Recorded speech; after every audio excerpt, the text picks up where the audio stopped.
How to count letters in a Word document. Have you been given the task of writing a text that has, say, 1,000 words? Stay until the end and find out how you can quickly and efficiently check how many words your document has.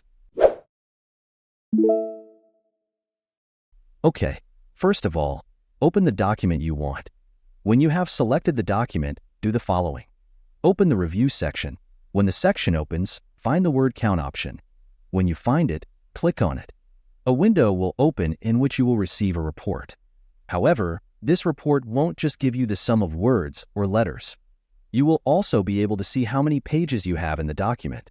There is also the sum of all the paragraphs you have.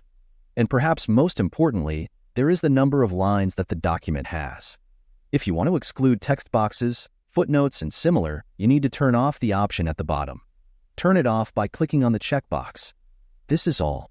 In this way, you can get statistics on how many words, lines, or characters you have in the document. If you found this tutorial helpful, don't forget to give it a thumbs up, subscribe for more similar tips, and hit that notification bell so you never miss an update from us.